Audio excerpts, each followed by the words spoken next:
दरमा दे ठाडे दरबार, तुझ बिन सुरत करे को मेरी,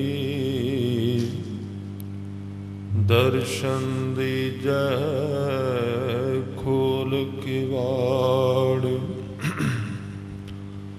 तुम तन तनी उधार त्यागी, सर्वन सुनियस सुजस तुमार। मांगो काहे रंग सब देखो, तुझ ही ते मेरो निस्तार। मांगो काए रंग सब देखो, तुझ ही ते मेरो निस्तार। कह कबीर तुम समरथ दाते, चार पदार्थ देत ना बार। हम संतन की रेण प्यारे, हम संतन की शरणा।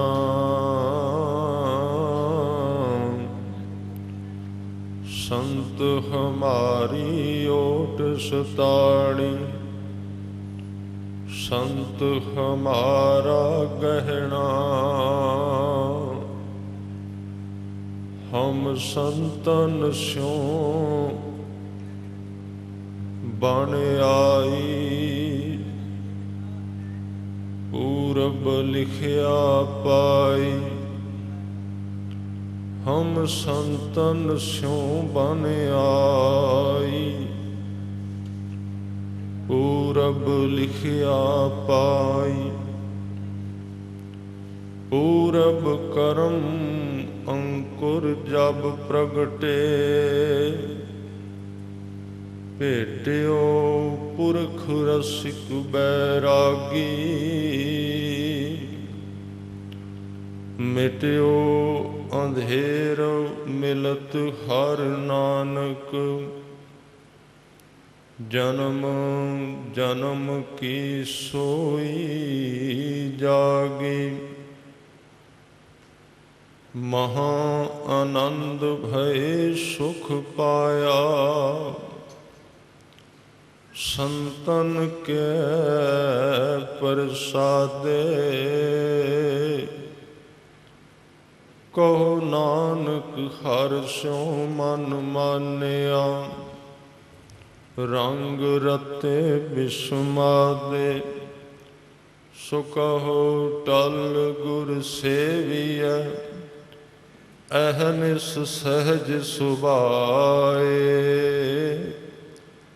दर्शन परसया गुरु कै, जन्म मरण दुख जाए।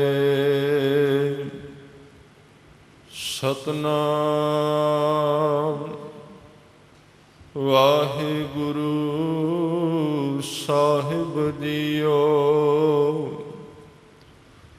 बेलावल महला पंजवा। भूले मार्ग जिन्हें बताया, ऐसा गुर वड भागी पाया। सिमर मना राम नाम चितारे, बस रहे हृदय गुर चरण प्यारे। रहाओ काम क्रोध लोभ मोह मन लीना, बंधन काट मुकत गुर कीना। दुख सुख करत जन्म पुन मूआ। चरण कमल गुर आश्रम दिया। अगन सागर बूढ़त संसारा। नानक बाह पकर सतगुर निस्तारा। अगन सागर बूढ़त संसारा। नानक बाह पकर सतगुर निस्तारा। वाहिगुरु जी का खालसा, वाहिगुरु जी की फतेह। दसां पातशाहियां दी जोत शब्द गुरु छतर चबर तखत दे मालिक कृपा निदान हलत पलत दे रखियक सच्चे पातशाह गुरु ग्रंथ साहिब जी दे चरनां विच आप जी अमृत वेले तो लैके गुरबाणी कीर्तन सरवण करके समय नूं जीवन नूं आप जी ने सफल कीता है। महापुरुष संत बाबा सुचा सिंह जी उन्हां वल्लों इस अस्थान ते चरण पाए गए सन और ये एक केंद्र बनिया जीवन की जाच सीखण वास्ते। उन्होंने इस अस्थान ते गुरु ग्रंथ साहिब जी दे पावन सिद्धांत नूं शब्द नूं जो वो पहले ही कमा के आए सन इत्थे एक बारी दोहराया, सानू कमा के दिखाया केवल। इस करके इस अस्थान नूं भाग लगे और इत्थे शब्द दी टकसाल जीवन घड़न दी टकसाल गुरु ग्रंथ साहिब जी का प्रचार ते प्रसार सिੱਖੀ सिद्धांत नूं संसार तक सही ढंग नाल पहुँचाउण वास्ते इस अस्थान ते उन्होंने घालना घाली। शब्द बारे उन्होंने जिन्ना कुछ किया है शायद कोई होर गुरु कृपा करे कह सके। और उन्हां दी 6वीं बरसी दे संबंध विच यानी कि 6 साल उन्हां वल्लों शरीर संकोचे नूं हो चुके ने। अज 27 अगस्त वाला दिन उन्हां दी सालाना याद नूं समर्पित है। आप जी दूर नेड़े तो प्यार लैके इस अस्थान ते पहुँचे हो। गुरु घर की चलती मर्यादा अनुसार आसा जी दी वार दे कीर्तन तो बाद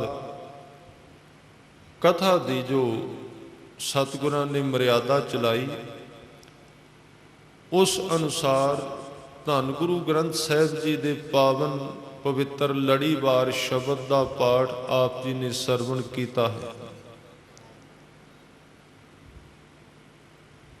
राग बिलावल विच पंजवें सतगुरु जी का यह शब्द गुरु ग्रंथ साहिब जी के 803 और 4 अंक ते सुभाएमान है। इस पावन शब्द के अंदर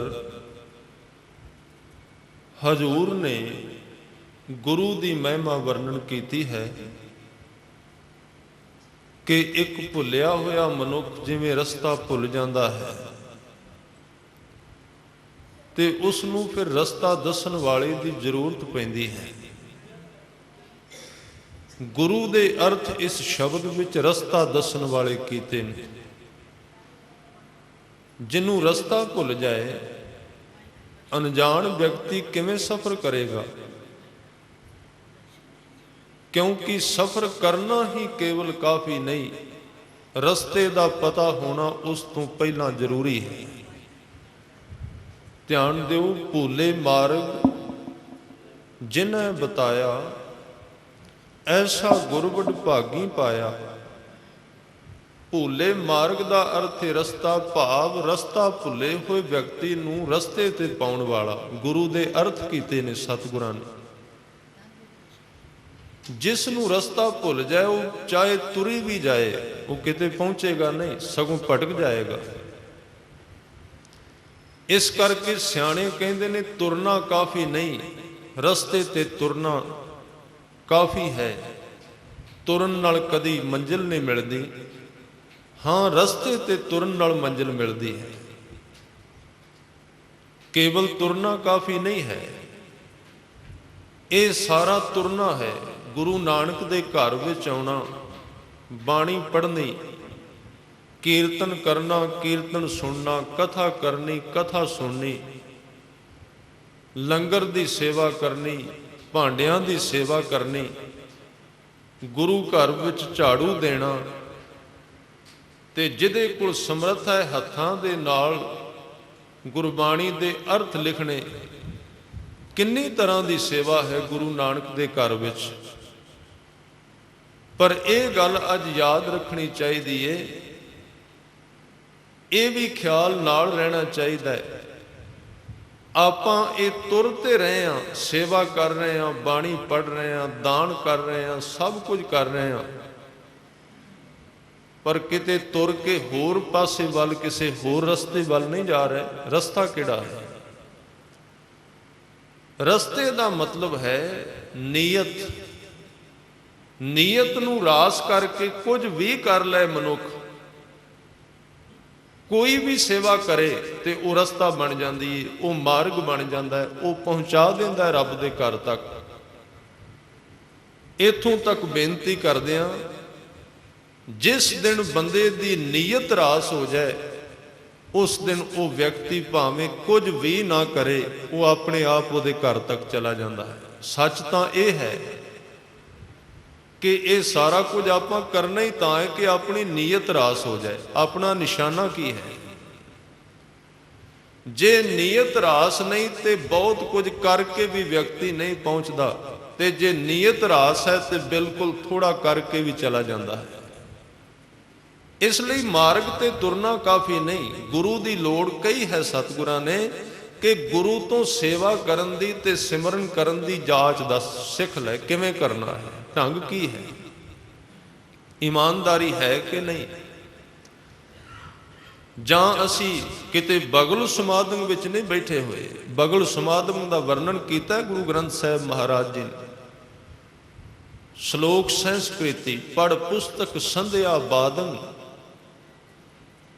ਪੁਸਤਕ ਪੜ੍ਹੀ ਜਾ ਰਹੀ ਹੈ, ਧਾਰਮਿਕ ਗ੍ਰੰਥ ਪੜ੍ਹੇ ਜਾ ਰਹੇ ਨੇ, ਉਹ ਗਲਤ ਨਹੀਂ ਸਨ। ਪੜ ਪੁਸਤਕ ਸੰਧਿਆ, ਸੰਧਿਆ ਵੇਲੇ ਦੋ ਵੇਲਿਆਂ ਦਾ ਜੋੜ, ਉਹਨੂੰ ਸੰਧੀ ਕਹਿੰਦੇ ਨੇ। ਇਕੱਠ ਜਿੱਥੇ ਰਾਤ ਤੇ ਦਿਨ ਦਾ ਮੇਲ ਹੁੰਦਾ ਹੈ, ਉਸ ਨੂੰ ਕਹਿੰਦੇ ਸੰਧਿਆ ਵੇਲਾ। ਜਿਵੇਂ ਸੂਰਜ ਅਜੇ ਅੱਧ ਵਿੱਚ ਹੈ, ਨਾ ਚੜ੍ਹਿਆ ਹੈ, ਨਾ ਦਿਨ ਹੈ ਨਾ ਰਾਤ, ਉਹਨੂੰ ਸੰਧਿਆ ਕਿਹਾ ਜਾਂਦਾ ਹੈ, ਅੰਮ੍ਰਿਤ ਵੇਲਾ। ਪੜ ਪੁਸਤਕ ਸੰਧਿਆ, ਦੋਵੇਂ ਵਕਤ ਤੂੰ ਪੁਸਤਕ ਪੜ੍ਹਨਾ ਹੈ, ਪਰ ਪੜ੍ਹ ਕੇ ਕੀ ਕਰਨਾ? ਬਾਦੰਗ, ਬਾਦੰਗ ਦਾ ਅਰਥ ਵਿਵਾਦ, ਕੁੱਕੜਾਂ ਵਾਲੀ ਲੜਾਈ ਹੈ। ਪੜ ਪੁਸਤਕ ਸੰਧਿਆ ਬਾਦੰਗ ਸਿਲ ਪੂਜਸ ਬਗਲ ਸਮਾਦੰ। ਪੂਜਾ ਵੀ ਬਗਲੇ ਦੀ ਸਮਾਧੀ ਵਾਲੀ ਹੈ। ਸਮਾਧੀ ਦੇ ਅਰਥ ਕੀ ਨੇ? ਅੱਖ ਬੰਦ ਕਰਕੇ ਅਸੀਂ ਕਰ ਕੀ ਰਹੇ ਹਾਂ? ਸਵਾਲ ਇਹ ਹੈ, ਅੱਖ ਬੰਦ ਕਰਨਾ ਕਾਫੀ ਨਹੀਂ ਹੈ। ਮਾਰਗ ਤੇ ਤੁਰਨਾ ਕੀ ਹੈ? ਗੁਰੂ ਨੂੰ ਪੁੱਛ ਕੇ ਤੁਰ ਪੈਣਾ। ਹੁਣ ਬਾਬਾ ਜੀ ਇਹੀ ਕਿਆ ਕਰਦੇ ਸਨ ਕਿ ਆਪਾਂ ਕਿਵੇਂ ਕਰ ਰਹੇ ਹਾਂ। ਖੈਰ ਉਹਨਾਂ ਦੀ ਤਾਂ ਗੱਲ ਬਹੁਤ ਵੱਡੀ ਹੈ। ਆਪਾਂ ਕਿਹੜੇ ਰਸਤੇ ਤੇ ਜਾ ਰਹੇ ਹਾਂ, ਕਿੱਧਰ ਨੂੰ ਜਾ ਰਹੇ ਹਾਂ? ਸਤਿਗੁਰਾਂ ਨੇ ਅੱਜ ਕਿਹਾ ਤੈਨੂੰ ਤੁਰਨ ਦੀ ਜਾਚ ਨਹੀਂ ਹੈ, ਪਹਿਲਾਂ ਤੇ ਇੱਕ ਗੱਲ ਤੂੰ ਮੰਨ ਲੈ ਵੀ ਤੈਨੂੰ ਰਸਤਾ ਹੀ ਨਹੀਂ ਆਉਂਦਾ। ਅਰਦਾਸ ਹੋਏਗੀ ਤਾਂ ਆਪਾਂ ਪੁੱਛਾਂਗੇ ਤਾਂ ਕਿਸੇ ਨੂੰ, ਜਦੋਂ ਇਹ ਗੱਲ ਅਸੀਂ ਅੰਦਰ ਮੰਨ ਲਵਾਂਗੇ ਕਿ ਮੈਨੂੰ ਪਤਾ ਨਹੀਂ ਹੈ। ਜੇ ਮੈਨੂੰ ਪਤਾ ਹੈ ਮੈਂ ਪੁੱਛਾਂਗਾ ਕਿਉਂ? ਗੁਰੂ ਨੂੰ ਤਾਂ ਹੀ ਪੁੱਛਿਆ ਜਾਏਗਾ, ਪਹਿਲਾਂ ਇਹ ਮੰਨ ਲਿਆ ਜਾਏ ਕਿ ਮੈਨੂੰ ਪਤਾ ਨਹੀਂ ਹੈ, ਪੁੱਛਣਾ ਉਹਦੇ ਤੋਂ ਬਾਅਦ ਸ਼ੁਰੂ ਹੋਏਗਾ। ਤੇ ਜੇ ਮੈਨੂੰ ਵੀ ਪਤਾ ਹੈ ਤੇ ਮੈਂ ਪੁੱਛ ਵੀ ਰਿਹਾ ਵਾਂ, ਇਹ ਤੇ ਫਿਰ ਧੋਖੇਬਾਜ਼ੀ ਹੈ, ਇਹ ਸਹੀ ਨਹੀਂ ਹੈ। ਮੈਨੂੰ ਪਤਾ ਵੀ ਹੈ ਤੇ ਮੈਂ ਪੁੱਛ ਵੀ ਰਿਹਾ ਵਾਂ, ਇਹਦਾ ਮਤਲਬ ਮੈਂ ਪੁੱਛ ਕੇ ਆਪਣਾ ਹੰਕਾਰ ਵੱਡਾ ਕਰਕੇ ਆਪਣੇ ਆਪ ਨੂੰ ਵੱਡਾ ਕਰਨ ਵਾਸਤੇ ਪੁੱਛ ਰਿਹਾ। ਗੁਰੂ ਅੰਗਦ ਦੇਵ ਜੀ ਨੇ ਗੁਰੂ ਨਾਨਕ ਨੂੰ ਪੁੱਛਿਆ ਕੀ ਰਸਤਾ ਹੈ ਜੀਵਨ ਦਾ। ਗੁਰੂ ਨਾਨਕ ਸਾਹਿਬ ਨੇ ਕਿਹਾ ਤੈਨੂੰ ਕੁਝ ਆਪ ਪਤਾ ਹੈ, ਥੋੜਾ ਜਿੰਨਾ ਕੁ ਹੋਵੇ ਦੱਸ ਸਕਣਾ, ਕੁਝ ਜਾਣਨਾ ਤੂੰ, ਕਿਉਂਕਿ ਵੇਖਦੇ ਸਨ। ਕਹਿੰਦਾ ਹੈ ਕਿ ਨਹੀਂ 2-4%, ਜਿਵੇਂ ਆਪਾਂ ਕਹਿ ਦਿੰਦੇ ਆ ਇੰਨੀਆਂ ਕੁ ਗੱਲਾਂ ਦਾ ਤੇ ਸਾਨੂੰ ਪਤਾ ਹੈ, ਚਲੋ ਬਾਕੀ ਤੁਸੀਂ ਦੱਸ ਦਿਓ। ਇਹਦਾ ਮਤਲਬ ਮੈਂ ਹੰਕਾਰੀ ਹੋਣਾ ਚਾਹੁੰਦਾ। ਗੁਰੂ ਨੂੰ ਪੁੱਛਣ ਦਾ ਮਤਲਬ ਉਦੋਂ ਹੀ ਸ਼ੁਰੂ ਹੁੰਦਾ ਹੈ ਜਦੋਂ ਮਨੁੱਖ ਕਹਿ ਦਿੰਦਾ ਹੁਣ ਮੈਨੂੰ ਕੋਈ ਪਤਾ ਨਹੀਂ, ਮੈਂ ਕੁਝ ਨਹੀਂ ਜਾਣਦਾ, ਹੁਣ ਮੈਨੂੰ ਕੋਈ ਸਮਝ ਨਹੀਂ ਕਿਹੜੇ ਰਸਤੇ। ਮਾਰਗ ਪੰਥ ਨਾ ਜਾਣੋ ਵਿਖੜਾ, ਕਿਉਂ ਪਾਈਐ ਫਿਰ ਪਾਰੇ। ਤੇਰੇ ਘਰ ਵੱਲ ਜਾਣ ਵਾਲਾ ਰਸਤਾ ਵੀ ਮੈਨੂੰ ਨਹੀਂ ਆਉਂਦਾ। ਬਾਬਾ ਲਹਿਣਾ ਜੀ ਜਿਹੜੇ ਬਾਅਦ ਵਿੱਚ ਗੁਰੂ ਅੰਗਦ ਦੇਵ ਜੀ ਬਣੇ, ਉਹਨਾਂ ਨੇ ਸਿੱਖੀ ਦਾ ਜਿਹੜਾ ਮੈਟਰ ਹੈ, ਆਪਾਂ ਕਹੀਏ ਲੈਸਨ, ਉਹ ਸਾਨੂੰ ਦਿੱਤਾ ਹੈ। ਅਸੀਂ ਕਹਿੰਦੇ ਹਾਂ ਸਿੱਖੀ ਦਾ ਮੈਟਰ ਕੀ ਹੈ, ਸਿੱਖੀ ਕਿਵੇਂ ਪੜ੍ਹੀ ਜਾ ਸਕਦੀ ਹੈ। ਸ਼ਾਇਦ ਅਸੀਂ ਭੁੱਲ ਗਏ ਸਿੱਖੀ ਕਿਤਾਬਾਂ ਵਿੱਚੋਂ ਪੜ੍ਹੀ ਜਾ ਸਕਦੀ ਹੈ। ਸ਼ਾਇਦ ਅਸੀਂ ਭੁੱਲ ਗਏ ਵੀ ਇੰਨੇ ਸਾਲ ਅਸੀਂ ਸਟੱਡੀ ਕਰਾਂਗੇ ਅੱਖਰਾਂ ਦੀ, ਸਿੱਖੀ ਦੀ ਸਾਨੂੰ ਸਮਝ ਆ ਜਾਏਗੀ। ਪਰ ਇਹ ਸੱਚ ਨਹੀਂ ਸੀ। ਅਸਲ ਵਿੱਚ ਅੱਖਰ ਸਾਡੇ ਵਾਸਤੇ ਰੁਕਾਵਟ ਬਣ ਗਏ। ਇਹਨਾਂ ਅੱਖਰਾਂ ਨੇ ਸਾਡੀ ਜਾਨ ਨਹੀਂ ਛੱਡੀ। ਹਾਂ, ਕੁਝ ਅੱਖਰ ਐਸੇ ਸਨ ਜਿਨ੍ਹਾਂ ਨੇ ਸਾਨੂੰ ਅਣਜਾਣ ਬਣਾ ਦਿੱਤਾ, ਜਿਨ੍ਹਾਂ ਨੇ ਸਾਨੂੰ ਕੈਦ ਅੰਦਰੋਂ ਇਹ ਧਾਰਨਾ ਸਾਡੇ ਵਿੱਚ ਬਣਾ ਦਿੱਤੀ ਵੀ ਸਾਨੂੰ ਕੋਈ ਪਤਾ ਨਹੀਂ ਹੈ। ਮੈਂ ਇੱਕ ਛੋਟੀ ਜਿਹੀ ਕਹਾਣੀ ਆਪ ਜੀ ਨਾਲ ਸਾਂਝੀ ਕਰਾਂ। ਕਲਾਸ ਦੇ ਵਿੱਚ ਉਹ ਵਿਦਿਆਰਥੀ ਨਹੀਂ ਬੈਠ ਸਕਦਾ ਜਿਹੜਾ ਟੀਚਰ ਸਬਜੈਕਟ ਪੜ੍ਹਾ ਰਿਹਾ ਹੈ ਉਹਦੇ ਤੋਂ ਬਿਨਾਂ ਦੂਸਰੀ ਕਿਤਾਬ ਪੜ੍ਹੇਗਾ। ਉਹ ਵਿਦਿਆਰਥੀ ਕਲਾਸ ਵਿੱਚ ਨਹੀਂ ਬੈਠ ਸਕਦਾ।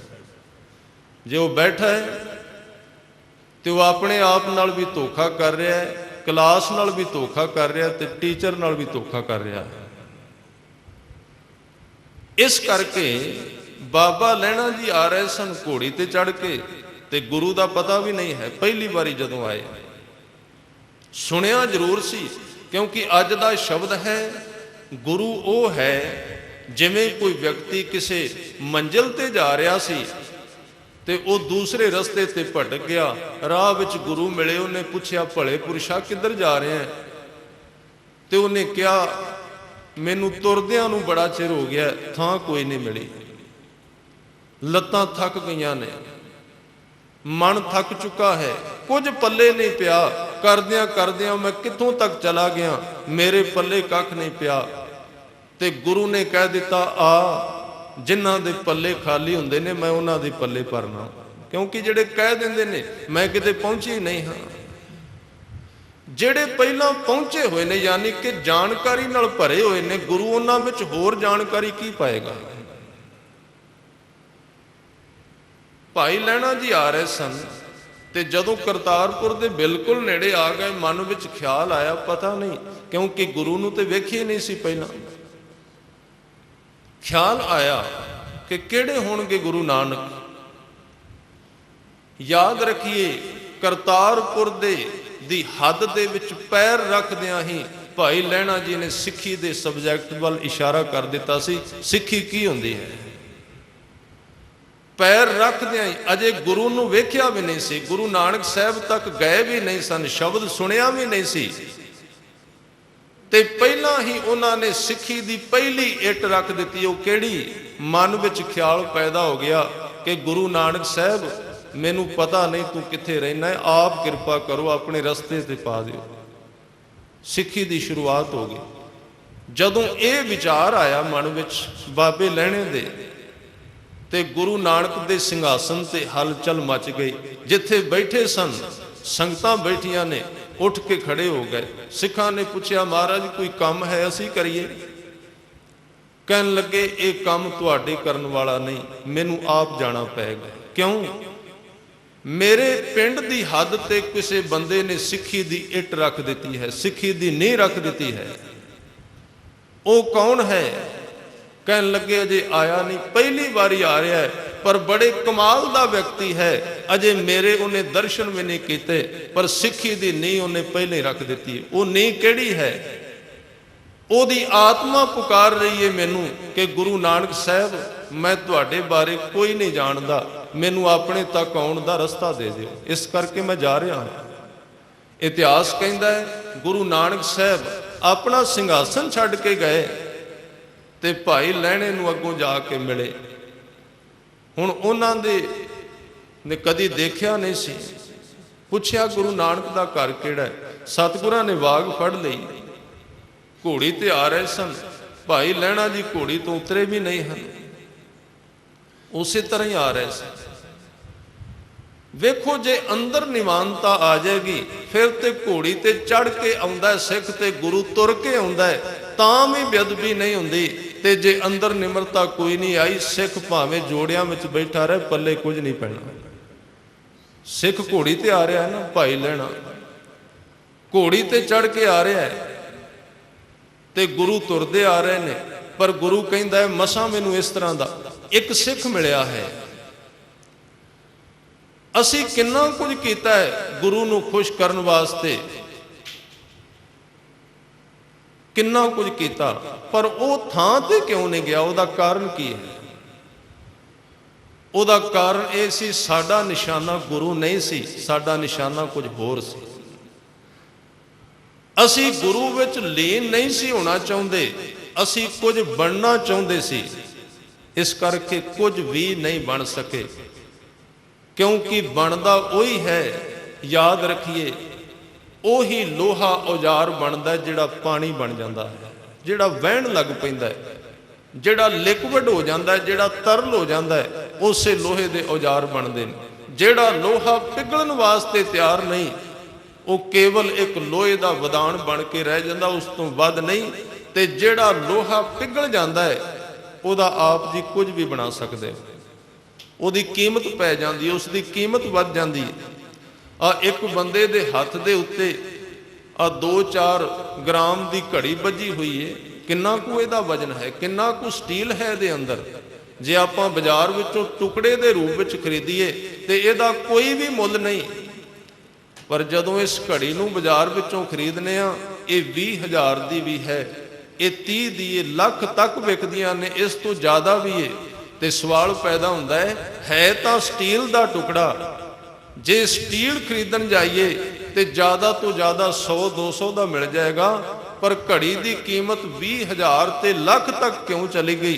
तो जवाब मिलेगा, इस स्टील ने अपने आप नूं पिघला लिया है, पानी बनाया। जदों ये पानी बनया फिर ये छोटे छोटे औजार बने, जदों छोटे छोटे औजार बने उन्होंने जोड़िया गया तो उदों इसकी कीमत वध गई। टकसाल के अर्थ की ने? टकसाल किसनों कहते हैं? घड़िया शब्द सच्ची टकसाल, जिस थां ते बंदे नूं तोड़ के नवा बनाया जाए उन्होंने टकसाल कहते हैं, तोड़िया जाए पिछला। टकसाल के अर्थ हैं जिथे भन्निया जाए पहला ना छड्डिया जाए, तोड़ दिता जाए पिछला। जो कुछ पिछले मन विच विचारधारा सी, पिछला ज्ञान सी, पिछली जानकारी सी, पिछली हौमै सी, उन्होंने तोड़ दिता जाए ते तोड़ के नवा रूप दिता जाए, टकसाल उसनूं कहंदे ने। भाई लहणा जी दी घोड़ी दी वाग फड़ के तुरे आउंदे ने, आके कह दिता गुरु नानक नूं मिलना चाहुंदा है, और सामने है गुरु नानक दा घर। वेख्या जाके गुरु नानक यही है जेड़े मेरी वाग फड़ के लियाए ने, भूले मार्ग जिन्हें बताया। गुरु ਭੁੱਲਿਆਂ ਨੂੰ ਮਾਰਗ ਦੱਸਣ ਵਾਲੇ। ਜਿਵੇਂ ਮਨੁੱਖ ਗਲਤ ਰਸਤੇ ਤੇ ਜਾ ਰਿਹਾ ਹੈ ਤੇ ਮੈਂ ਬੇਨਤੀ ਕਰਕੇ ਆਇਆ, ਰਸਤਾ ਉਹ ਹੀ ਪੁੱਛਦੇ ਨੇ ਜਿਹੜੇ ਪਹਿਲਾਂ ਮੰਨ ਲੈਂਦੇ ਨੇ ਮੈਨੂੰ ਰਸਤਾ ਨਹੀਂ ਆਉਂਦਾ। ਹੰਕਾਰ ਕਦੀ ਵੀ ਇਹ ਨਹੀਂ ਕਹਿੰਦਾ ਕਿ ਮੈਨੂੰ ਰਸਤਾ ਨਹੀਂ ਆਉਂਦਾ, ਕੁਝ ਨਾ ਕੁਝ ਗਿਆਨ ਤਾਂ ਮੇਰੇ ਕੋਲ ਹੈ। ਇਸ ਲਈ ਸਿਆਣੇ ਕਹਿੰਦੇ ਨੇ, ਬੜਾ ਵਧੀਆ ਵਿਚਾਰ ਸਿਆਣੇ ਗੁਰਮੁਖਾਂ ਨੇ ਬਹੁਤ ਵਧੀਆ ਵਿਚਾਰ ਕਿਹਾ। ਉਹ ਕਹਿੰਦੇ ਨੇ ਗੁਰੂ ਉਹ ਚਾਹੀਦਾ ਜਿਹਦੀ ਨਜ਼ਰ ਬੜੀ ਲੰਮੀ ਹੋਵੇ, ਤੇ ਸਿੱਖ ਉਹ ਚਾਹੀਦਾ ਜਿਹਨੂੰ ਸਿਰਫ ਤੇ ਸਿਰਫ ਆਪਣੇ ਪੈਰ ਦਿਸਣ, ਇੰਨਾ ਕੁ ਜ਼ਰੂਰ ਚਾਹੀਦਾ ਹੈ। ਗੁਰੂ ਚਾਹੀਦਾ ਜਿਹੜਾ ਬੜੀ ਦੂਰ ਤੱਕ ਦੇਖ ਲਵੇ, ਪਰ ਸਿੱਖ ਕਦੀ ਦੂਰ ਤੱਕ ਵੇਖਣ ਵਾਲਾ ਨਾ ਹੋਵੇ। ਸਿੱਖ ਦੀ ਮਜਾਲ ਕੀ ਹੈ ਗੁਰੂ ਤੋਂ ਅੱਗੇ ਵੇਖ ਜਾਵੇ। ਜੇ ਉਹ ਗੁਰੂ ਤੋਂ ਅੱਗੇ ਵੇਖਦਾ ਤੇ ਉਹ ਸਿੱਖ ਹੀ ਨਹੀਂ ਹੈ। ਉਹਨੇ ਸਿਰਫ ਉਧਰ ਤੁਰਨਾ ਜਿੱਧਰ ਉਹਦਾ ਗੁਰੂ ਕਹਿ ਕੇ ਗਿਆ ਹੈ। ਉਹਨੇ ਵੇਖ ਕੇ ਨਹੀਂ ਤੁਰਨਾ, ਉਹਨੇ ਗੁਰੂ ਦਾ ਅਨੁਸਰਨ ਕਰਨਾ ਹੈ, ਪਿੱਛਾ ਕਰਨਾ ਹੈ, ਉਹਦੇ ਪਿੱਛੇ ਪਿੱਛੇ ਜਾਣਾ ਹੈ, ਉਸ ਤੋਂ ਅੱਗੇ ਨਹੀਂ ਤੁਰਨਾ। ਤੇ ਪਿੱਛੇ ਉਹ ਤੁਰੇਗਾ ਜਿਹਦਾ ਗਿਆਨ ਟੁੱਟ ਗਿਆ ਹੈ। ਮਾਰਗ ਉਹ ਪੁੱਛੇਗਾ ਜਿਹੜਾ ਇਹ ਪਹਿਲਾਂ ਇੱਕ ਕਮਲੇ ਵਾਂਗੂ ਕਹੇਗਾ ਮੈਨੂੰ ਕੋਈ ਰਾਹ ਨਹੀਂ ਆਉਂਦਾ, ਕੋਈ ਰਾਹ ਦੱਸੋ। ਹਾਂ, ਇੱਕ ਹੋਰ ਬੇਨਤੀ ਕਰਦੇ ਹਾਂ, ਮਨੁੱਖ ਭਾਵੇਂ ਕਿੰਨਾ ਪੜ੍ਹਿਆ ਹੋਵੇ, ਪਰ ਜਦੋਂ ਉਹ ਸਫ਼ਰ ਕਰਦਾ ਹੈ, ਸਫ਼ਰ ਕਰਨ ਲੱਗਿਆਂ ਉਹਨੂੰ ਜਿਹੜੇ ਇਲਾਕੇ ਵਿੱਚ ਉਹਨੇ ਸਫ਼ਰ ਕਰਨਾ ਹੈ, ਉੱਥੋਂ ਦੇ ਲੋਕਾਂ ਤੋਂ ਰਾਹ ਪੁੱਛਣਾ ਪੈਂਦਾ ਹੈ, ਭਾਵੇਂ ਕਿੰਨਾ ਵੀ ਪੜ੍ਹਿਆ ਹੋਵੇ। ਪੜ੍ਹਾਈ ਰਸਤੇ ਨਹੀਂ ਦੱਸਦੀ, ਗਿਆਨ ਰਸਤੇ ਨਹੀਂ ਦੱਸਦਾ। ਇੱਕ ਵਿਅਕਤੀ ਗ੍ਰੈਜੂਏਟ ਹੈ, ਪੜ੍ਹਿਆ ਹੋਇਆ ਹੈ, ਉਹ ਕਿਸੇ ਸ਼ਹਿਰ ਵਿੱਚ ਗਿਆ ਹੈ। ਉੱਥੇ ਇੱਕ ਬੰਦਾ ਰੇਹੜੀ ਲਾ ਕੇ ਖੜਾ ਜਿਹੜਾ ਕਦੀ ਸਕੂਲ ਦੇ ਦਰਵਾਜ਼ੇ ਤੱਕ ਨਹੀਂ ਗਿਆ। ਹੁਣ ਪੜ੍ਹਿਆ ਹੋਇਆ ਵਿਅਕਤੀ ਕਿੰਨਾ ਪੜ੍ਹਿਆ ਹੈ, ਪਰ ਉਹ ਬੱਸ ਸਟੈਂਡ ਦਾ ਰਾਹ ਉਹਦੇ ਤੋਂ ਪੁੱਛ ਰਿਹਾ ਜਿਹਨੇ ਕਦੀ ਸਕੂਲ ਦਾ ਦਰਵਾਜ਼ਾ ਵੀ ਨਹੀਂ ਵੇਖਿਆ। ਉਹ ਕਿਉਂ ਹੈ? ਧਿਆਨ ਦੇਣਾ, ਕਿਉਂ ਪੁੱਛਦਾ ਉਹਨੂੰ? ਇੱਕ ਪੜ੍ਹਿਆ ਹੋਇਆ ਅਨਪੜ੍ਹ ਨੂੰ ਰਾਹ ਪੁੱਛਦਾ, ਕਾਰਨ ਕਿਉਂਕਿ ਅਨਪੜ੍ਹ ਉਸ ਸ਼ਹਿਰ ਵਿੱਚ ਰਹਿਣ ਵਾਲਾ ਹੈ ਤੇ ਪੜ੍ਹਿਆ ਹੋਇਆ ਬਾਹਰੋਂ ਆਇਆ ਹੈ, ਉਹਨੂੰ ਸ਼ਹਿਰ ਦੀ ਵਾਕਫੀਅਤ ਨਹੀਂ ਹੈ। ਬੜੇ ਲੋਕ ਆਏ ਇਸ ਥਾਂ ਤੇ ਜਿਹੜੇ ਪੜ੍ਹੇ ਹੋਏ ਸਨ, ਅੱਜ ਵੀ ਆਉਂਦੇ ਨੇ। ਉਹਨਾਂ ਨੇ ਬਾਬਾ ਜੀ ਨੂੰ ਆ ਕੇ ਕਿਸੇ ਸ਼ਹਿਰ ਦਾ ਰਸਤਾ ਪੁੱਛਿਆ। ਉਹ ਪੜ੍ਹੇ ਹੋਏ ਸਨ ਤੇ ਬਾਬਾ ਜੀ ਨੇ ਪੜ੍ਹਿਆਂ ਲੋਕਾਂ ਨੂੰ, ਬੜਿਆਂ ਨੂੰ ਇੱਥੇ ਇਕੱਠਾ ਕੀਤਾ। ਆਪ ਜੀ ਜਿਹੜੇ ਪੁਰਾਣੇ ਸੱਜਣ ਨੂੰ ਉਹ ਜਾਣਦੇ ਹੋ, ਸੈਮੀਨਾਰ ਕਰਾਏ ਉਹਨਾਂ ਨੇ, ਪੜ੍ਹੇ ਲਿਖੇ ਲੋਕ ਬੜੇ ਉਹਨਾਂ ਨੇ ਇਕੱਠੇ ਕੀਤੇ। ਉਹਦਾ ਕਾਰਨ ਕੀ ਸੀ? ਉਹਨਾਂ ਦਾ ਇੱਕ ਮਿਸ਼ਨ ਸੀ ਕਿ ਜਿਨ੍ਹਾਂ ਕੋਲ ਵਿਦਿਆ ਨਹੀਂ ਉਹਨਾਂ ਕੋਲ ਵਿਦਿਆ ਚਲੀ ਜਾਏ, ਤੇ ਜਿਨ੍ਹਾਂ ਕੋਲ ਜ਼ਿਆਦੀ ਵਿਦਿਆ ਉਹਨਾਂ ਦਾ ਹੰਕਾਰ ਟੁੱਟ ਜਾਏ। ਇਹ ਸੈਮੀਨਾਰ ਤਾਂ ਕਰਾਏ ਉਹਨੇ। ਜਿਨ੍ਹਾਂ ਆਵਾਮ ਦੇ ਕੋਲ, ਆਮ ਬੰਦੇ ਕੋਲ ਕੋਈ ਗਿਆਨ ਨਹੀਂ ਹੈ ਸ਼ਬਦ ਬਾਰੇ, ਵਿਦਿਆ ਬਾਰੇ, ਐਜੂਕੇਸ਼ਨ ਹੈ ਹੀ ਨਹੀਂ, ਇਹਨਾਂ ਵਿਦਵਾਨਾਂ ਤੋਂ ਜਿਹੜੇ ਜ਼ਿਆਦਾ ਪੜ੍ਹ ਗਏ ਨੇ, ਉਹਨਾਂ ਆਮ ਬੰਦਿਆਂ ਦੇ ਕੋਲ ਸ਼ਬਦ ਦੀ ਵਿਚਾਰ ਚਲੀ ਜਾਏ ਤੇ ਇਹਨਾਂ ਵਿੱਚ ਹੰਕਾਰ ਪੈਦਾ ਹੋ ਗਿਆ, ਹੰਕਾਰ ਟੁੱਟ ਜਾਏ ਵੀ ਮੇਰੇ ਕੋਲ ਇੰਨਾ ਗਿਆਨ ਹੈ। ਬੜੇ ਪੜ੍ਹਿਆਂ ਨੇ ਆ ਕੇ ਬਾਬਾ ਜੀ ਨੂੰ ਕਿਹਾ ਵੀ ਕੋਈ ਗੱਲ ਦੱਸ ਸਕਦੇ ਹੋ? ਉਹਨਾਂ ਕਈ ਵਾਰੀ ਜਵਾਬ ਵੀ ਦਿੱਤਾ ਵੀ ਮੈਂ ਤਾਂ ਪੜ੍ਹਿਆ ਹੋਇਆ ਨਹੀਂ। ਹੁਣ ਮੈਂ ਇੱਕ ਬੇਨਤੀ ਕੀਤੀ ਸੀ, ਪੜ੍ਹਨ ਦਾ ਸਵਾਲ ਨਹੀਂ, ਸਵਾਲ ਹੈ ਉਸ ਸ਼ਹਿਰ ਵਿੱਚ ਰਹਿਣ ਦਾ। ਬਾਬਾ ਜੀ ਜਿਹੜੇ ਸ਼ਹਿਰ ਵਿੱਚ ਰਹਿੰਦੇ ਸਨ, ਉਹਨਾਂ ਉਸ ਦੀਆਂ ਗਲੀਆਂ ਦਾ ਉਹਨਾਂ ਨੂੰ ਪਤਾ ਸੀ। ਹੁਣ ਪੜ੍ਹਨ ਨਾਲ ਉਹਨਾਂ ਗਲੀਆਂ ਦੀ ਸਮਝ ਨਹੀਂ ਆਉਂਦੀ। ਭਗਤ ਰਵਿਦਾਸ ਜੀ ਇੱਕ ਸ਼ਬਦ ਕਹਿੰਦੇ ਨੇ, ਬੇਗਮਪੁਰਾ ਸ਼ਹਿਰ ਕੋ ਨਾਉ, ਦੁੱਖ ਅੰਦੋ ਨਹੀਂ ਤੇ ਠਾਉ। ਹੁਣ ਜੇ ਕੋਈ ਉਸ ਵਕਤ ਬੜਾ ਭਾਰਾ ਵਿਦਵਾਨ ਆ ਜਾਂਦਾ ਕਿ ਭਗਤ ਰਵਿਦਾਸ ਜੀ ਬੇਗਮਪੁਰੇ ਦਾ ਨਕਸ਼ਾ ਬਣਾ ਦਿਓ, ਮੈਂ ਆਪਣੇ ਆਪ ਗੱਡੀ ਤੇ ਚਲਾ ਜਾਵਾਂਗਾ, ਨਕਸ਼ਾ ਬਣਾ ਕੇ ਦਿਓ, ਤਾਂ ਜੇ ਉਹ ਨਕਸ਼ਾ ਬਣਾ ਵੀ ਦਿੰਦੇ ਪਹੁੰਚ ਨਹੀਂ ਸੀ ਸਕਦਾ। ਉਹਨਾਂ ਨੂੰ ਭਗਤ ਰਵਿਦਾਸ ਕੋਲ ਆਉਣਾ ਪੈਣਾ ਸੀ। ਇਸ ਲਈ ਗੁਰਮਤ ਦਾ ਇੱਕ ਬੜਾ ਵੱਡਾ ਸਿਧਾਂਤ ਹੈ, ਜੇ ਤੂੰ ਗੁਰੂ ਤੱਕ ਜਾਣਾ ਤੇ ਤੈਨੂੰ ਗੁਰਸਿੱਖਾਂ ਦੀ ਸੰਗਤ ਕਰਨੀ ਪਏਗੀ। ਜਿਹੜੇ ਗੁਰਸਿੱਖ ਗੁਰੂ ਤੱਕ ਚਲੇ ਗਏ ਉਹਨਾਂ ਨੂੰ ਅਸੀਂ ਸੰਤ ਕਿਹਾ ਹੈ, ਬ੍ਰਹਮ ਗਿਆਨੀ ਕਿਹਾ। ਜੇ ਤੂੰ ਸ਼ਬਦ ਤੱਕ ਜਾਣਾ ਹੈ ਤੇ ਉਹਨਾਂ ਨਾਲ ਸਾਂਝ ਪਾਉਣੀ ਪਏਗੀ ਜਿਹੜੇ ਸ਼ਬਦ ਤੱਕ ਜਾ ਚੁੱਕੇ ਨੇ, ਇਕੱਲਾ ਨਹੀਂ ਜਾ ਸਕਦਾ। ਕਿਉਂਕਿ ਕਿੰਨਾ ਵੀ ਗਿਆਨ ਹੋਵੇ, ਜਿਹੜਾ ਬੰਦਾ ਜਿਹੜੇ ਨਗਰ ਵਿੱਚ ਰਹਿੰਦਾ ਉਸ ਨਗਰ ਦਾ ਪਤਾ ਉਹਨੂੰ ਹੀ ਹੁੰਦਾ ਹੈ, ਭਾਵੇਂ ਉਹ ਅਨਪੜ੍ਹ ਵੀ ਕਿਉਂ ਨਾ ਹੋਵੇ। ਜਿਹੜੇ ਲੋਕ ਸ਼ਬਦ ਦੇ ਵਿੱਚ ਜਿਉਂਦੇ ਨੇ, ਨਾਮ ਦੇ ਵਿੱਚ ਜਿਉਂਦੇ ਨੇ, ਪਤਾ ਤੇ ਉਹਨਾਂ ਨੂੰ ਹੀ ਹੈ ਵੀ ਗੁਰੂ ਕੀ ਹੈ। ਆਪਾਂ ਤੇ ਵਿਦਿਆ ਲੈ ਸਕਦੇ ਹਾਂ। ਇਸ ਲਈ ਭੁੱਲੇ ਹੋਏ ਮਨੁੱਖ ਨੂੰ ਮਾਰਗ ਦੱਸਿਆ ਗੁਰੂ ਸਾਹਿਬ ਕਹਿੰਦੇ ਨੇ।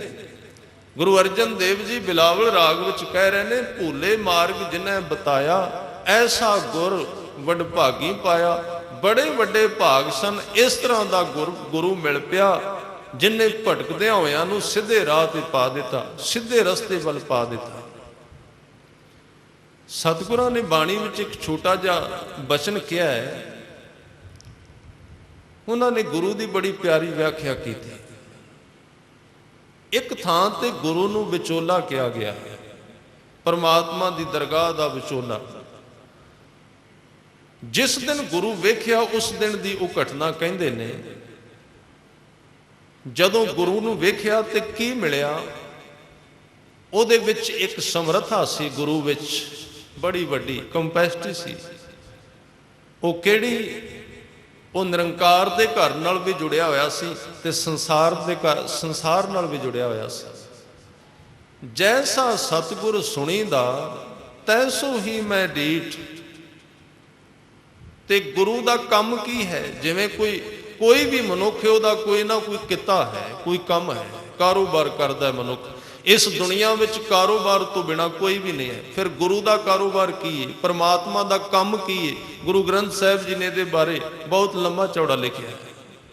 ਗੁਰੂ ਤੇਗ ਬਹਾਦਰ ਸਾਹਿਬ ਨੇ ਕਿਹਾ, ਪਰਮਾਤਮਾ ਦਾ ਕੰਮ ਹੈ ਖਾਲੀਆਂ ਨੂੰ ਭਰਨਾ ਤੇ ਭਰਿਆਂ ਨੂੰ ਖਾਲੀ ਕਰਨਾ। ਰੀਤੇ ਭਰੇ ਭਰੇ ਸਖਨਾਵੈ, ਯਹ ਤਾਂ ਕੋ ਵਿਵਹਾਰ ਹੈ। ਤੇ ਗੁਰੂ ਦਾ ਕੰਮ ਕੀ ਹੈ? ਗੁਰੂ ਦਾ ਕੰਮ ਹੈ ਵਿਛੜਿਆ ਮੇਲੇ ਪ੍ਰਭੂ ਹਰ ਦਰਗਹਿ ਕਾ ਬਸੀਠ। ਗੁਰੂ ਦਾ ਕੰਮ ਹੈ ਜਿਹੜੇ ਲੋਕ ਉਸ ਰੱਬ ਤੋਂ ਦੂਰ ਹੋ ਗਏ ਨੇ ਉਹਨਾਂ ਨੂੰ ਰੱਬ ਨਾਲ ਜੋੜ ਦੇਣਾ। ਗੁਰੂ ਦਾ ਇਹ ਕੰਮ ਹੈ, ਕਾਰੋਬਾਰ ਹੈ। ਤੇ ਗੁਰੂ ਦੀ ਲੋੜ ਤਾਂ ਹੈ ਕਿਉਂਕਿ ਉਹ ਸਾਡੀ ਵੀ ਭਾਸ਼ਾ ਜਾਣਦਾ ਹੈ ਤੇ ਉਹ ਨਿਰੰਕਾਰ ਦੀ ਭਾਸ਼ਾ ਵੀ ਜਾਣਦਾ ਹੈ। ਗੁਰੂ ਦੇ ਅਰਥ ਆਪ ਜੀ ਜਿਹੜੇ ਵਿਦੇਸ਼ ਗਏ ਉਹਨਾਂ ਨੂੰ ਪਤਾ ਹੋਵੇਗਾ। ਉਸ ਥਾਂ ਤੇ ਤੁਹਾਨੂੰ ਕੁਝ ਲੋਕ ਵਿਸ਼ੇਸ਼ ਤੌਰ ਤੇ ਮਿਲਣਗੇ ਜਿਹੜੇ ਤੁਹਾਡੀ ਬੋਲੀ ਵੀ ਜਾਣਦੇ ਨੇ, ਪੰਜਾਬੀ ਵੀ ਜਾਣਦੇ ਨੇ ਔਰ ਇੰਗਲਿਸ਼ ਵੀ ਜਾਣਦੇ ਨੇ। ਉਹ ਜਦੋਂ ਅਸੀਂ ਕਿਸੇ ਗੱਲ ਬਾਰੇ ਪਤਾ ਕਰਨਾ ਹੈ ਤੇ ਉਹ ਪਹਿਲਾਂ ਸਾਡੇ ਤੋਂ ਪੰਜਾਬੀ ਵਿੱਚ ਸੁਣਨਗੇ ਤੇ ਜਿਹਦੇ ਨਾਲ ਅੱਗੇ ਗੱਲ ਕਰਨੀ ਉਹਦੇ ਨਾਲ ਅੰਗਰੇਜ਼ੀ ਵਿੱਚ ਗੱਲ ਕਰਨਗੇ। ਫਿਰ ਅੰਗਰੇਜ਼ੀ ਵਿੱਚ ਜਵਾਬ ਲੈ ਕੇ ਵਾਪਸ ਸਾਨੂੰ ਪੰਜਾਬੀ ਵਿੱਚ ਜਵਾਬ ਦੇਣਗੇ। ਉਹ ਵਿਚੋਲਾ ਹੈ, ਵਿੱਚ ਖੜਾ ਹੈ, ਉਹਦੇ ਤੋਂ ਬਿਨਾਂ ਸੰਪਰਕ ਨਹੀਂ ਹੋ ਸਕਦਾ। ਹੁਣ ਇੱਕ ਇੰਗਲਿਸ਼ ਪੜ੍ਹ ਰਿਹਾ ਹੈ, ਦੂਸਰਾ ਪੰਜਾਬੀ ਜਾਣਦਾ ਹੈ, ਦੋ ਸਾਹਮਣੇ ਖੜੇ ਨੇ, ਦੋਵਾਂ ਦਾ ਸੰਪਰਕ ਕਿਵੇਂ ਹੋਵੇ? ਦੋਵੇਂ ਮਿਲਣਗੇ ਕਿਵੇਂ? ਦੋਵੇਂ ਤਾਂ ਮਿਲਣਗੇ ਜਾਂ ਤੇ ਉਹਨਾਂ ਦੀ ਆਪਣੀ ਭਾਸ਼ਾ ਮਿਲਦੀ ਹੋਵੇ, ਇੱਕ ਦੂਜੇ ਦੀ ਭਾਸ਼ਾ ਜਾਣਦੇ ਹੋਣ।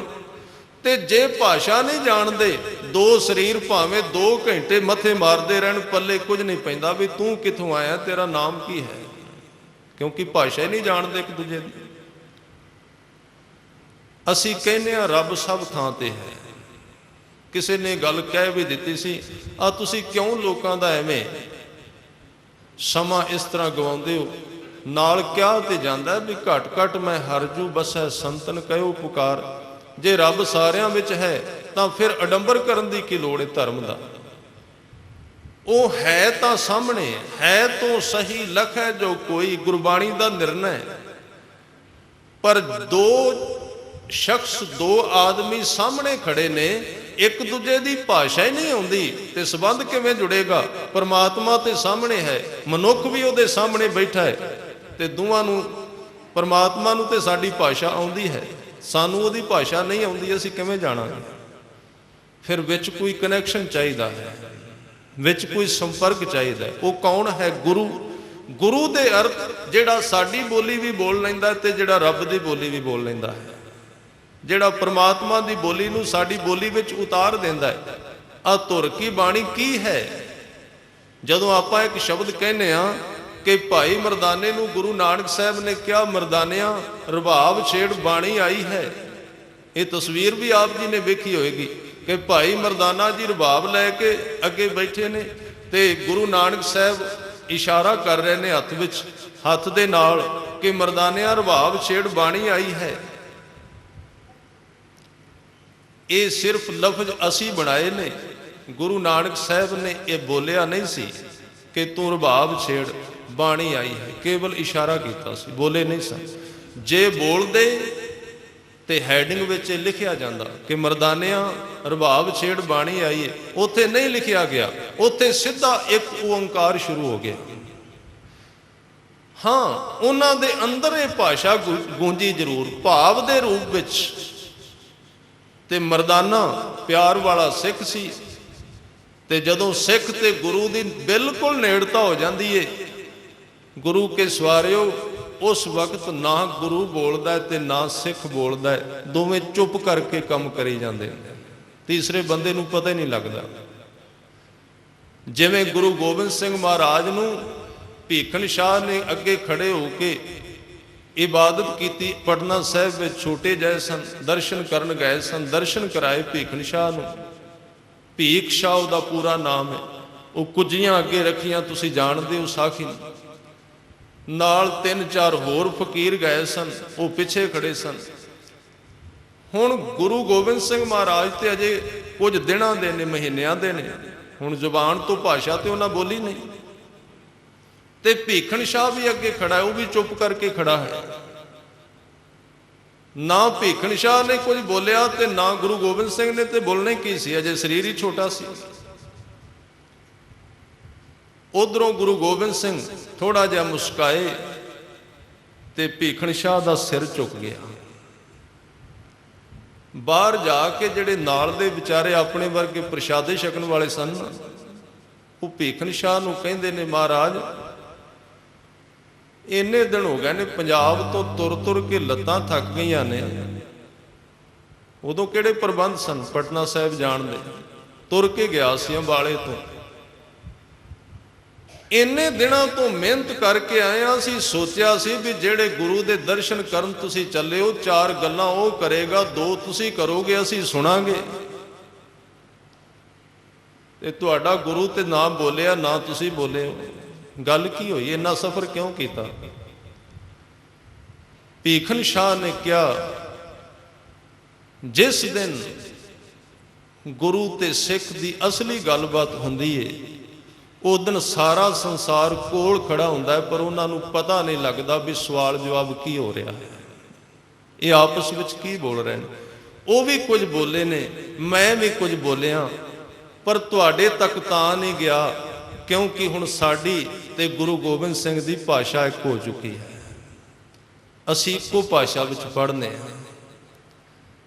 ਇਸ ਕਰਕੇ ਇਹ ਗੁਰੂ ਨੇ ਕਿਰਪਾ ਕੀਤੀ ਸਾਡੇ ਤੇ, ਜਿਹੜੀ ਧੁਰ ਕੀ ਬਾਣੀ ਆਈ, ਤਿੰਨ ਸਗਲੀ ਚਿੰਤ ਮਿਟਾਈ। ਤਰਸ ਕਰਕੇ ਸਤਿਗੁਰਾਂ ਨੇ ਕਿਰਪਾ ਕਰ ਦਿੱਤੀ ਕਿ ਸਾਡੀ ਆਮ ਬੋਲੀ ਦੇ ਵਿੱਚ ਉਹ ਇੰਨੀ ਉੱਚੀ ਬਾਣੀ ਪਾ ਦਿੱਤੀ, ਜਿਹੜੀ ਲਫ਼ਜ਼ਾਂ ਦੇ ਵਿੱਚ ਸਮਾ ਨਹੀਂ ਸਕਦੀ।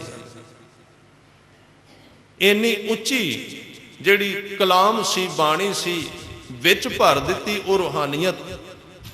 ਇਸ ਲਈ ਗੁਰੂ ਦੇ ਅਰਥ ਜਿਹੜਾ ਸਾਨੂੰ ਸਿੱਧੇ ਰਾਹ ਤੇ ਪਾਉਣ ਵਾਲਾ ਹੈ, ਅੱਜ ਦੇ ਸ਼ਬਦਾਂ ਵਿੱਚ ਗੁਰੂ ਅਰਜਨ ਦੇਵ ਮਹਾਰਾਜ ਜੀ ਕਿਰਪਾ ਕਰ ਰਹੇ ਨੇ। ਕਹਿਣ ਲੱਗੇ, ਭੂਲੇ ਮਾਰਗ ਜਿਨ੍ਹਾਂ ਬਤਾਇਆ, ਮੈਂ ਜਾ ਰਿਹਾ ਸੀ ਤੇ ਰਸਤਾ ਗਲਤ ਸੀ। ਰਸਤਾ ਗਲਤ ਸੀ ਤੇ ਗੁਰੂ ਨੇ ਰੋਕ ਕੇ ਕਿਹਾ, ਕਿੱਧਰ ਜਾ ਰਹੇ ਹੈ? ਤੇ ਮੇਰੇ ਕੋਲ ਜਵਾਬ ਹੀ ਕੋਈ ਨਹੀਂ ਸੀ। ਆਜ਼ਾਦੇ ਤੇ ਕਹਿੰਦੇ ਨੇ ਵੀ ਸਾਡਾ ਰਸਤਾ ਗਲਤ ਹੈ, ਉਹ ਕਹਿੰਦੇ ਠੀਕ ਜਾ ਰਹੇ ਹੈ। ਇਹਦੇ ਵਿੱਚ ਇੱਕ ਸ਼ਬਦ ਅੱਗੇ ਆਏਗਾ ਕਿ ਗੁਰੂ ਨੇ ਧੱਕਾ ਵੀ ਕੀਤਾ, ਰੋਕਿਆ। ਅੱਗੇ ਸ਼ਬਦ ਆਏਗਾ, ਬਾਹਾਂ ਪਕੜ ਸਤਿਗੁਰ ਨਿਸਤਾਰਾ, ਇਸੇ ਸ਼ਬਦ ਵਿੱਚ ਹੈ। ਬਾਂਹ ਪਕੜਨ ਦਾ ਮਤਲਬ ਇਹ ਹੁੰਦਾ ਵੀ ਕੋਈ ਬੰਦਾ ਨਹੀਂ ਵੀ ਸੁਣਦਾ ਪਿਆ ਤੇ ਉਹਦੀ ਬਾਂਹ ਫੜ ਕੇ ਕਹਿਣਾ ਵੀ ਥੋੜੀ ਜਿਹੀ ਮੇਰੀ ਗੱਲ ਸੁਣ, ਤੇਰਾ ਰਾਹ ਗਲਤ ਹੈ ਜਿੱਧਰ ਤੂੰ ਜਾ ਰਿਹਾ। ਆ ਜਿਹੜਾ ਤੂੰ ਸੰਸਾਰ ਦੇ ਪਦਾਰਥਾਂ ਨੂੰ ਜੀਵਨ ਸਮਝ ਲਿਆ ਹੈ, ਆਪਣੀ ਹਉਮੈ ਨੂੰ ਜੀਵਨ ਸਮਝ ਲਿਆ, ਵਿਕਾਰਾਂ ਨੂੰ ਜੀਵਨ ਸਮਝ ਲਿਆ, ਇਹ ਰਸਤਾ ਤੇਰਾ ਠੀਕ ਨਹੀਂ। ਗੁਰੂ ਨੇ ਬਾਂਹ ਫੜ ਕੇ ਰੋਕ ਕੇ ਦੱਸਣ ਦਾ ਯਤਨ ਕੀਤਾ ਹੈ। ਭੂਲੇ ਮਾਰਗ ਜਿਨ੍ਹਾਂ ਬਤਾਇਆ, ਫਿਰ ਸਿੱਧਾ ਰਸਤਾ ਦੱਸ ਦਿੱਤਾ ਕਿ ਜੀਵਨ ਦਾ ਸਹੀ ਰਸਤਾ ਇਹ ਹੈ। ਕਿਹੜਾ? ਸੰਗਤ ਅਤੇ ਸ਼ਬਦ, ਇਹ ਰਸਤਾ ਦੱਸਿਆ ਗੁਰੂ ਸਾਹਿਬ ਨੇ। ਇਹ ਮੋਟੇ ਲਫ਼ਜ਼ਾਂ ਵਿੱਚ ਸਿੱਖੀ ਸਿਧਾਂਤ ਦੀ ਵਿਆਖਿਆ ਹੈ। ਆਪਣੇ ਆਪ ਨੂੰ ਲੀਨ ਕਰਨਾ, ਬਣਾਉਣ ਦਾ ਯਤਨ ਨਾ ਕਰਨਾ, ਸ਼ਬਦ ਵਿੱਚ ਲੀਨ ਕਰ ਦੇਣਾ। ਫਿਰ ਜੋ ਕੁਝ ਸ਼ਬਦ ਦਾ ਹੈ ਉਹ ਸਿੱਖ ਦਾ ਹੈ, ਤੇ ਸ਼ਬਦ ਤੋਂ ਤੇ ਸਾਰਾ ਬ੍ਰਹਿਮੰਡ ਬਣਿਆ। ਇਸ ਕਰਕੇ ਐਸਾ ਗੁਰ ਵਡ ਭਾਗੀ ਪਾਇਆ। ਵੱਡੇ ਭਾਗਾਂ ਨਾਲ ਇਸ ਤਰ੍ਹਾਂ ਦੇ ਗੁਰੂ ਦੀ ਪ੍ਰਾਪਤੀ ਹੋਈ, ਜਿਨ੍ਹਾਂ ਜੀਵਨ ਦਾ ਸਹੀ ਰਸਤਾ ਦੱਸ ਦਿੱਤਾ। ਸਿਮਰ ਮਨਾ RAM ਨਾਮ ਚਿਤਾਰੇ, ਹੇ ਮੇਰੇ ਮਨਾ, ਹੁਣ ਉਸ ਗੁਰੂ ਦੇ ਦਿੱਤੇ ਹੋਏ ਨਾਮ ਦਾ ਸਿਮਰਨ ਕਰ। ਸਿਮਰਨ ਕਿਵੇਂ ਕਰੀਏ? ਚਿਤਾਰੇ, ਚਿਤਾਰੇ ਦਾ ਸੰਬੰਧ ਚੇਤੇ ਨਾਲ ਹੈ। ਸਿਮਰਨ ਦਾ ਸੰਬੰਧ ਸਿਮਰਤੀ ਨਾਲ ਹੈ। ਚਿਤਾਰਨ ਦਾ ਸੰਬੰਧ ਚਿੱਤ ਨਾਲ ਹੈ। ਜਪਣ ਦਾ ਸੰਬੰਧ ਜ਼ੁਬਾਨ ਨਾਲ ਹੈ। ਖੈਰ, ਇਹਦੇ ਬਾਰੇ ਬਾਬਾ ਜੀ ਨੇ ਬੜਾ ਕੁਝ ਕਿਹਾ, ਉਹਨਾਂ ਨੂੰ ਅਧਿਕਾਰ ਸੀ ਕਹਿਣ ਦਾ, ਉਹ ਕਹਿ ਸਕਦੇ ਸਨ, ਕਿਉਂਕਿ ਇਹ ਸਾਰਾ ਕੁਝ ਉਹਨਾਂ ਕਰਕੇ ਵੇਖਿਆ ਸੀ।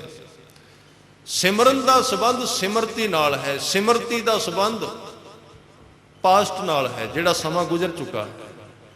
ਸਿਮਰਨ ਅਸੀਂ ਉਸੇ ਚੀਜ਼ ਦਾ ਕਰ ਸਕਨੇ ਹਾਂ ਜਿਹੜੀ ਅੱਜ ਤੋਂ ਪਿੱਛੇ ਪਿੱਛੇ ਹੈ, ਅਗਲੀ ਦਾ ਸਿਮਰਨ ਨਹੀਂ ਕੀਤਾ ਜਾ ਸਕਦਾ। ਸਿਮਰਨ ਦਾ ਸੰਬੰਧ ਯਾਦ ਨਾਲ ਹੈ, ਤੇ ਯਾਦ ਉਹਦੀ ਕੀਤੀ ਜਾ ਸਕਦੀ ਜੋ ਲੰਘ ਚੁੱਕਾ ਹੈ ਜਾਂ ਹੁਣ ਸਾਹਮਣੇ ਹੈ। ਸਿਮਰਨ ਸਿਰਫ ਤੇ ਸਿਰਫ ਵਰਤਮਾਨ ਤੇ ਭੂਤ ਕਾਲ ਦਾ ਕੀਤਾ ਜਾ ਸਕਦਾ ਹੈ, ਜਿਹੜਾ ਸਾਹਮਣੇ ਦਾ ਸਮਾਂ ਹੈ ਤੇ ਬੀਤਿਆ ਹੋਇਆ ਸਮਾਂ ਹੈ। ਖੈਰ, ਹੁਣ ਸਮਾਂ ਨਹੀਂ ਵੀ ਇਹਨਾਂ ਗੱਲਾਂ ਬਾਰੇ ਹੋਰ 10 ਮਿੰਟ ਗੱਲ ਕੀਤੀ ਜਾ ਸਕੇ। ਇਸ ਕਰਕੇ ਤੂੰ ਚੇਤੇ ਕਰ, ਚਿੰਤਨ ਦਾ ਅਰਥ ਯਾਦ ਕਰ। ਸਿਮਰ ਮਨਾ RAM ਨਾਮ ਚਿਤਾਰੇ, ਬਸ ਰਹੇ ਹਿਰਦੈ, ਦੱਦੇ ਨੂੰ ਦੁਲਾਵਾਂ ਹਨ, ਹਿਰਦੇ ਨਹੀਂ ਹੈ, ਹਿਰਦੈ। ਬਸ ਰਹੇ ਹਿਰਦੈ ਗੁਰ ਚਰਨ ਪਿਆਰੇ। ਕਿੱਥੇ ਕਰਕੇ ਨਾਮ ਵਸਿਆ ਹੋਇਆ ਹੈ? ਹਿਰਦੇ ਦੇ ਅੰਦਰ। ਹਿਰਦੇ ਦੇ ਵਿੱਚ ਨਾਮ ਦਾ ਨਿਵਾਸ ਹੈ। ਤੁਸੀਂ ਆਪ ਜੀ ਨੇ ਅੱਜ ਬਾਹਰ ਸਤਿਗੁਰਾਂ ਦਾ ਹੁਕਮਨਾਮਾ ਪੜ੍ਹਿਆ ਹੋਵੇਗਾ, ਉਹਦੇ ਵਿੱਚ ਗੁਰੂ ਸਾਹਿਬ ਕਹਿ ਰਹੇ ਨੇ, ਮੇਰੇ ਹਿਰਦੇ, ਸਿਰ ਗੁਰੂ ਨੇ ਹੱਥ ਤੇ ਰੱਖਿਆ, ਤੇ ਹੱਥ ਰੱਖਿਆ ਸਿਰ ਤੇ ਨਾਮ ਹਿਰਦੇ ਵਿੱਚ ਵਸ ਗਿਆ। ਮੇਰੇ ਹੀਰੇ ਰਤਨ ਨਾਮ ਹਰ ਬਸਿਆ, ਗੁਰ ਹਾਥ ਧਰਿਓ ਮੇਰਾ ਮਾਥਾ। ਜਨਮ ਜਨਮ ਕੇ ਕਿਲਵਿਖ ਦੁਖ ਉਦਰੇ, ਗੁਰ ਨਾਮ ਦਿਓ ਰਿਣ ਲਾਥਾ। ਇਹ ਬੜੇ ਕਮਾਲ ਦੀ ਦਲੀਲ ਹੈ ਗੁਰੂ ਰਾਮਦਾਸ ਜੀ ਦੀ। ਹੱਥ ਸਿਰ ਤੇ ਰੱਖਿਆ, ਨਾਮ ਸਿਰ ਵਿੱਚ ਨਹੀਂ ਵਸਿਆ, ਨਾਮ ਹਿਰਦੇ ਵਿੱਚ ਵਸਿਆ ਹੈ। ਹੱਥ ਸਿਰ ਤੇ ਰੱਖਿਆ ਹੈ। ਗੁਰੂ ਨੇ ਅੰਮ੍ਰਿਤ ਅੱਖਾਂ ਵਿੱਚ ਪਾਇਆ, ਅੰਮ੍ਰਿਤ ਸਿਰ ਵਿੱਚ ਪਾਇਆ, ਵਸ ਹਿਰਦੇ ਵਿੱਚ ਗਿਆ। ਹਿਰਦੇ ਵਿੱਚ ਨਾਮ ਵਸ ਗਿਆ। ਹਿਰਦਾ ਕਿੱਥੇ ਹੈ? ਇਹਦੇ ਬਾਰੇ ਕੋਈ ਜ਼ਿਆਦਾ ਕਹਿਣਾ ਠੀਕ ਨਹੀਂ, ਕਿਉਂਕਿ ਹਿਰਦੇ ਦੇ ਅਰਥ ਨੇ ਜਿੱਥੇ ਸਾਡੇ ਸਰੀਰ ਦੇ ਵਿੱਚ ਪਿਆਰ ਪੈਦਾ ਹੁੰਦਾ ਹੈ। ਉਹ ਜਿੱਥੇ ਵੀ ਹੋਇਆ ਤੁਸੀਂ ਵੇਖ ਲੈਣਾ, ਉਹਨੂੰ ਹਿਰਦਾ ਕਹਿੰਦੇ ਨੇ। ਬਾਬਾ ਜੀ ਨੇ ਤੇ ਖੈਰ ਬੜੇ ਪ੍ਰਯੋਗ ਕਰਾਏ, ਜਿਹੜੇ ਪੁਰਾਣੇ ਸਤਸੰਗੀ ਜਾਣਦੇ ਨੇ। ਉਹਨਾਂ ਨੇ ਤੇ ਮਿਣ ਕੇ ਦੱਸਿਆ ਵੀ ਹਿਰਦਾ ਇੱਥੇ ਹੈ, ਪਰ ਮੈਂ ਪਹਿਲਾਂ ਕਹਿ ਚੁੱਕਾ, ਉਹਨਾਂ ਦਾ ਅਧਿਕਾਰ ਖੇਤਰ ਬੜਾ ਲੰਬਾ ਸੀ, ਉਹ ਜ਼ਿਆਦਾ ਕਹਿ ਸਕਦੇ ਸਨ। ਹਿਰਦੇ ਦਾ ਅਰਥ ਇਹ ਹੈ, ਹਿਰਦਾ ਕਿੱਥੇ ਹੈ? ਜਦੋਂ ਹੀ ਸਾਡੇ ਮਨ ਵਿੱਚ ਪਿਆਰ ਦੀ ਇੱਕ ਲਹਿਰ ਛਿੜਦੀ ਹੈ, ਤੇ ਪਿਆਰ ਦੀ ਲਹਿਰ ਜਿਸ ਥਾਂ ਤੇ ਸਰੀਰ ਵਿੱਚ ਛਿੜਦੀ ਏ, ਉਹਨੂੰ ਸਮਝ ਲੈਣਾ ਹਿਰਦਾ ਹੈ। ਆਪ ਜੀ ਨੇ ਪੁਰਾਣੇ ਸਮੇਂ ਵਿੱਚ ਵੇਖਿਆ ਹੋਵੇਗਾ, ਹੁਣ ਤੇ ਚੀਜ਼ਾਂ ਖਤਮ ਹੋ ਗਈਆਂ ਨੇ। ਪੁਰਾਣੇ ਸਮੇਂ ਵਿੱਚ ਦੋ ਮਿੱਤਰ ਜਦੋਂ ਆਪਸ ਵਿੱਚ ਮਿਲਦੇ ਸਨ, ਤੇ ਆਪਸ ਵਿੱਚ ਹੱਥ ਮਿਲਾ ਕੇ ਤੇ ਦੋਵੇਂ ਆਪਣੇ ਹੱਥ ਆਪੋ ਆਪਣੀ ਛਾਤੀ ਨੂੰ ਲਾਉਂਦੇ ਸਨ, ਜਿੱਥੇ ਹਿਰਦਾ ਹੈ। ਇਹ ਪੁਰਾਣੇ ਸਮੇਂ ਵਿੱਚ ਚੱਲਦਾ ਸੀ, ਹੁਣ ਨਹੀਂ ਹੈ। ਜਦੋਂ ਦੋ ਮਿੱਤਰ ਆਪਸ ਵਿੱਚ ਮਿਲਦੇ ਸਨ, ਉਹ ਇਸ ਵਾਸਤੇ ਨਹੀਂ ਸਨ ਮਿਲਦੇ ਕਿ ਬਾਹਾਂ ਮਿਲਣ ਜਾਂ ਕੰਧੇ ਮਿਲਣ, ਉਹ ਸਿਰਫ ਤਾਂ ਮਿਲਦੇ ਸਨ ਕਿ ਹਿਰਦਾ ਮਿਲੇ ਉਹਨਾਂ ਦਾ ਆਪਸ ਵਿੱਚ। उस हिरदे विच नाम वस गया। वस रहे हिरदय गुर चरण प्यारे, मेरे हिरदय रतन नाम हर बसिया। गुरु रामदास जी कहते गुर हाथ धरियो मेरा माथा, हथ गुरु ने मथे ते रखिया ते नाम हिरदे विच वस गया।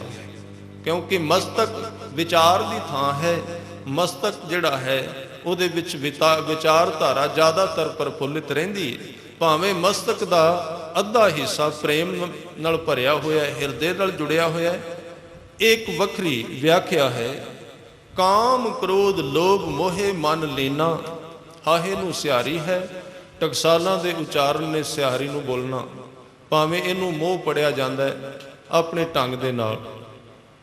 मन जिहड़ा सी वो इन्हां चार चीज़ां विच लीन होया पिया सी, इहदे विच हंकार दा नाम नहीं लिया है। दूजे चार विकार गिणे ने, काम क्रोध लोभ मोह, ते 804 दे उत्ते बिल्कुल ऊपर पंक्ति है, इन्हां चारां ही चीज़ां नूं सिहारियां लगियां होईयां ने। काम दे ममे नूं सिहारी है, क्रोध दे धद्दे नूं सिहारी है, लोभ दे भब्बे नूं सिहारी है, ते मोह दे हाहे नूं सिहारी है। चौवां नूं सिहारियां लगियां ने। इहदे अर्थ ने विच मेरा मन काम क्रोध लोभ ते मोह दे विच लीन होया पिया सी। लीन होण दा मतलब है जिवें पानी दे विच पानी पिया होया वखरा नहीं किया जा सकता, उलझिया होया बिल्कुल, जिवें ताना पेटा उलझ जाता, निकलदा नहीं है। गुरु अर्जन देव जी कहते ने गुरु कोल आउण तो पहला मेरा मन काम क्रोध लोभ मोह दे अंदर बिल्कुल उलझिया होया सी, लीन सी। पर जदों आए की होया, बंधन काट मुक्त गुर कीना। इस करके गुरु ने बंधन कटे, बंधन खोल दिते। क्योंकि जदों किसी दे हथ बज जाण, हत्थां नाल ही ते बंधन खुलने सन, ते वो ते बजे होए ने।